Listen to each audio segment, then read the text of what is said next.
What if the person standing behind you in line was a cold blooded killer?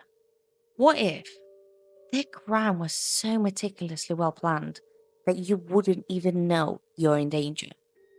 This is the haunting story of Israel Keys, a man whose ordinary appearance masked extraordinary evil. Israel Keys had no remorse at all. He enjoyed what he did. He talked about enjoying what he did. He talked about, had he not been caught, some of his future plans and what he would have done, which included continuing to do what he was doing, continuing to kidnap and murder people. So he had no remorse at all. On February 1st, 2012, 18-year-old Samantha Koenig, bright, ambitious high school student from Anchorage, Alaska, was working her evening shift at the Common Grounds coffee shop. It was just like any other night. Samantha, herself full of dreams, becoming a Navy nurse, she was saving money and making plans for her future. But when her boyfriend arrived to pick her up, the shop was dark. And Samantha? Well, she was nowhere to be found. And of course, the first suspect is her boyfriend, Dwayne. After all, they did fall out earlier that night, and she did tell him not to pick her up and let her have a few days without him. She even told him to let her dad know to get her after work instead. But Dwayne had an airtight alibi, which quickly shifted the investigation even in a more sinister direction. They have uncovered CCTV footage showing Samantha being abducted by a masked man. This following clip will be showing the last moments that were captured by CCTV camera that last seen Samantha alive and well.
But his identity remained a mystery at this point.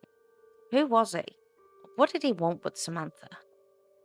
At this point, few weeks have passed and no word of Samantha until a text message went from her phone to ask to pick up a note in Connersbrook Park.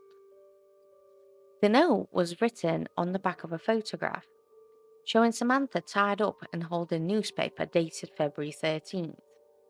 The kidnapper demanded $30,000 to be deposited into her. And of course, this sight of Samantha alive brought hope to everyone: police, family, friends. You can imagine. But he also, of course, confirmed the terrifying reality that she is still in great danger. And of course, police complied with the ransom demands, tracking every ATM withdrawals made with Samantha's card. The transaction spanned several states, including Arizona, New Mexico, and Texas. Each location, investigators were just that one step behind until this unmasked man made a mistake by leaving his car in the view of the camera, a white Ford Focus. And just by luck, Texas Highway Patrol flagged a suspicious white Ford Focus.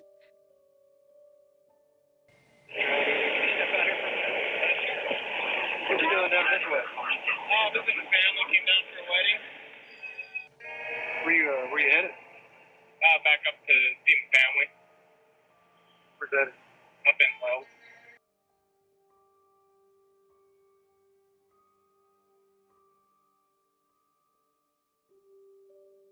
Is there a reason you pulled over? Well, I was going to tell you that, but we're investigating kidnapping.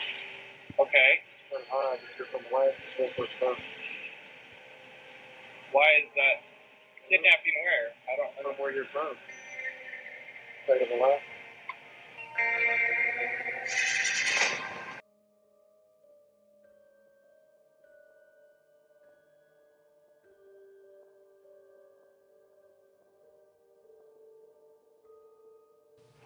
I need to patch you in for weapons real quick. Okay.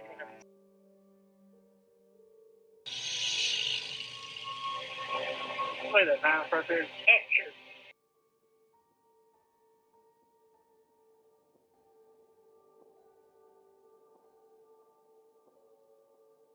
Inside, they found the ski masks, weapons, a pink stained cache, evidence that linked the driver to Samantha's case.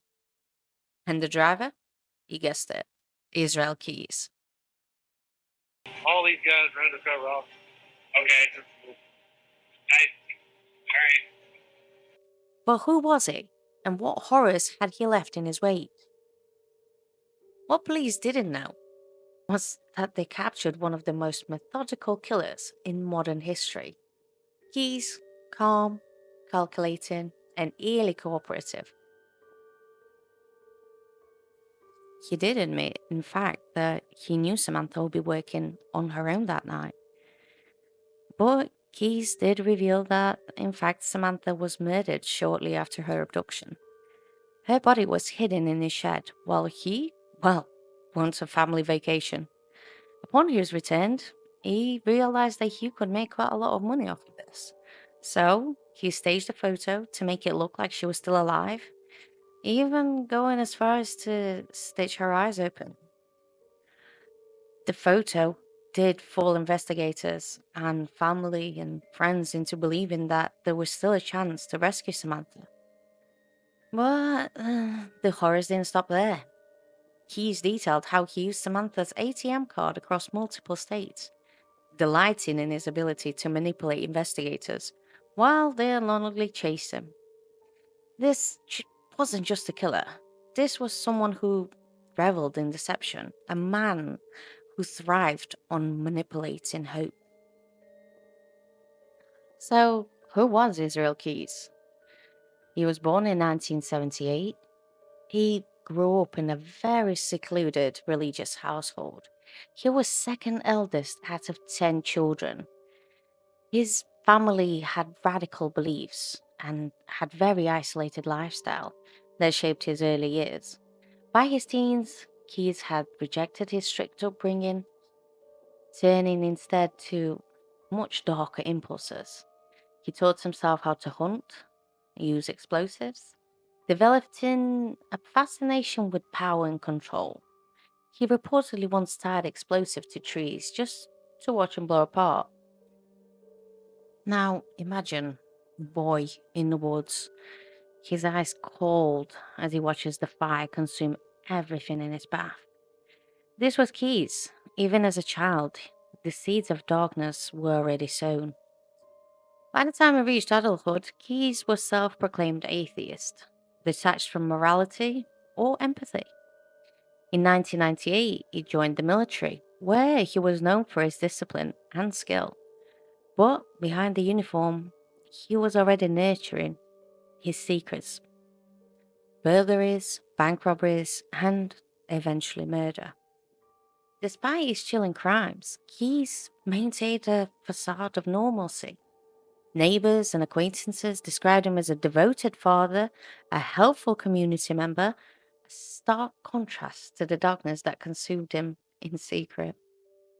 Right now, there is no one who knows me, or who has ever known me, who knows anything about me, really. They know they're going to tell you something that does not line up with anything I tell you, because I'm two different people, basically. And the only person who knows about what I'm telling you, the kind of things I'm telling you, is me. How long have you been two different people? Long time. 14 years. Unlike most serial killers, Keyes had no specific victim profile. His crimes were opportunistic, yet meticulously planned. He even had, as he called, kill kits. He buried them, and it was buckets filled with weapons, duct tape, and tools all across the country. These kits allowed him to strike anywhere and at any time, whenever he felt like it. One of the most infamous crimes was 2011 murder of Bill and Lorraine Corey in Vermont. Breaking into their home, Keyes abducted the couple, drove them to an abandoned house, and brutally murdered them. He tied Bill to a stool in the basement and assaulted Lorraine in another room. When Bill tried to escape, then Keyes lost his cool and he had dispatched him. And then later on, he did exactly the same to Lorraine. And before leaving, he doused their bodies with Drano and hid them in the basements. But unfortunately, their bodies were never found. Keyes was very meticulous. His crimes were very well thought out. There was nothing that was spur of the moment or, just kind of went out one day and decided to do something. Everything was meticulously planned, and our interviews with him were the same from his standpoint. I mean, I never got the sense that he, accidentally told us something or got angry and riled up, and then something flew out of his mouth. My sense was that he knew every time he came in kind of what he was going to give us that day. Keyes displayed an eerie level of self-awareness during his interrogations. He spoke of his crimes with detachment, as though it was just recounting a mundane chore. Yet, he refused to disclose the identities of many victims, ensuring his legacy of terror would endure. Keyes was getting more and more frustrated by the interviews and his life behind the bars. He was asking to be executed as soon as possible. And as he told them, he wanted to be executed faster because, well, whilst he still had good memories, as he said, and spending 23 hours a day in solitary confinement and 1 hour of exercise was just not cutting it for him. But at the same time, he still wouldn't answer questions about the victims, locations, or, well, any proper traces what police and FBI could use.